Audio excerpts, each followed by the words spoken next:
नमस्कार दोस्तों। उपसर्ग आज का हमारा टॉपिक है उपसर्ग। पिछले वीडियो में हमने शब्दों के प्रकार पढ़े। यौगिक शब्दों की रचना 3 प्रकार से होती है, उपसर्ग से, प्रत्यय से, समास से। इनमें से हम प्रत्यय से शब्दों की रचना पढ़ चुके हैं। आज बारी है उपसर्ग से शब्द रचना पढ़ने की। उपसर्ग, उप जिसका अर्थ है समीप, सर्ग जिसका अर्थ है सृष्टि करना, अर्थात उपसर्ग का अर्थ हुआ किसी शब्द के समीप आकर नया शब्द बनाना। जो शब्द शब्दों के आगे जुड़कर उनके अर्थ में विशेषता लाते हैं उन्हें उपसर्ग कहते हैं। जैसे एक शब्द है हार। हार मीन्स पराजय, लेकिन हार से पहले प्र जुड़ गया तो हो गया प्रहार। प्रहार मीन्स चोट करना। ऐसे ही हार से पहले हम आ उपसर्ग जोड़ देते हैं तो आहार हो गया, जिसका अर्थ हो गया भोजन।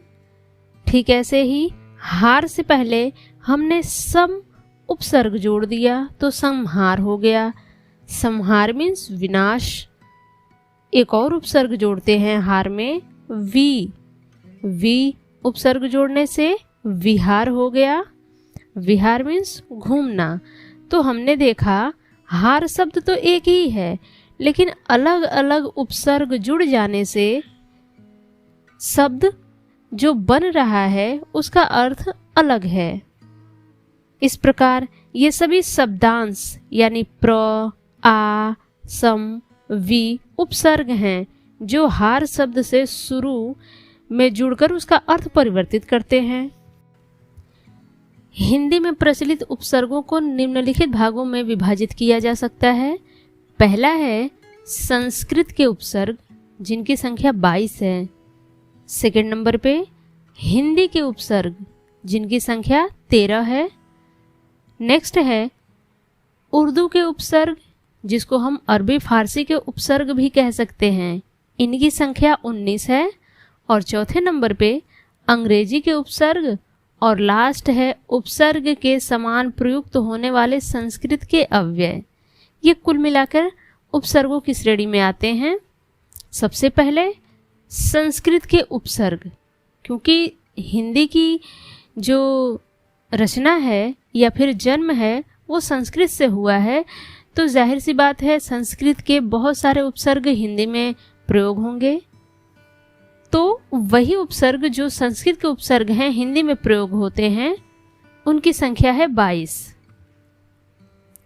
इनमें उपसर्ग, फिर है अर्थ और उपसर्ग से बने शब्द। अति, अति का अर्थ होता है अधिक। इससे बने जो शब्द हैं अत्यधिक, अत्यंत, अतिरिक्त। ऐसे ही अधि, अधि का अर्थ है ऊपर या श्रेष्ठ। इस उपसर्ग से बने शब्द हैं अधिकार, अधिपति। नेक्स्ट उपसर्ग है अनु। अनु मीन्स पीछे, समान। बने शब्द हैं अनुचर, अनुकरण। अप, अप मीन्स बुरा। ये अप जो उपसर्ग है इसका अर्थ होता है बुरा, अपमान, अपशय। अगला है अभि। अभि का जो अर्थ है वो है सामने या फिर चारों ओर, जैसे अभियान, अभिषेक। अव, अव का अर्थ हीन होता है। बने शब्द हैं अवगुण, अवनति। अगला उपसर्ग है आ। आ मीन्स तक, आजीवन, आगमन। उत, उत मीन्स ऊंचा, उत्कर्ष, उत्तम। उद, उद मीन्स भी ऊपर, उद्गम, उद्भव। उप, उप का अर्थ होता है निकट, उपदेश, उपवन। दुर, दुर मीन्स बुरा। दुर जो उपसर्ग है उसका अर्थ बुरा होता है, जैसे दुर्जन, दुर्गम। दुस, इसका भी अर्थ बुरा होता है, दुश्चरित, दुस्साहस। नेक्स्ट है निर। निर का अर्थ होता है बिना, निरपराध। निस का भी अर्थ होता है बिना, निस्तार, निश्चल। नि जो है निषेध का काम करता है, अर्थ देता है, नकारात्मकता का बोध कराता है, निवारण, निपात। परि का अर्थ होता है चारों तरफ, परिजन, परिक्रम। परा का अर्थ होता है उल्टा, पराजय, पराभव।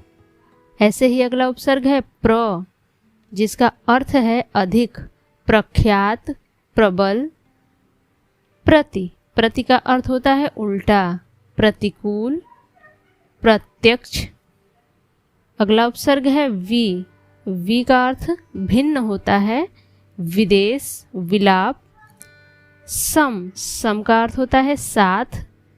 इस उपसर्ग से बने शब्द हैं संस्कार, संगम। ऐसे ही सु का अर्थ अच्छा होता है, सुजन, सुगम।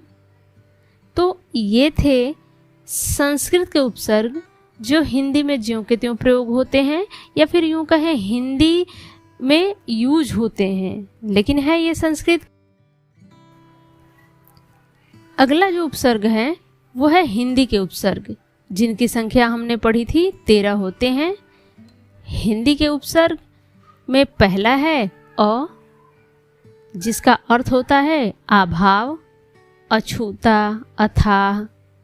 अगला उपसर्ग है हिंदी का अन, जिसका फिर से अर्थ होता है अभाव, अनबन, अनपढ़।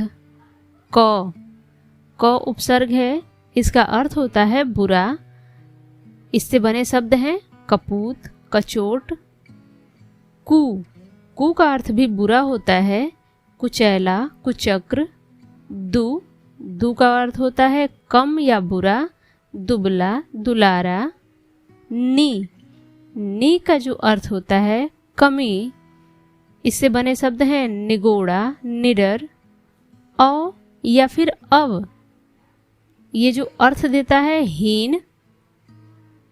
बने शब्द हैं अवगुण, अवघर। हिंदी का अगला उपसर्ग है भर, जो अर्थ देता है पूरा। बने शब्द हैं भरपेट, भरपूर। अगला उपसर्ग है हिंदी का सु, जिसका अर्थ होता है अच्छा, सुडौल, सुजान। अध मीन्स आधा, अधपका, अधखिला, अधकच्चा।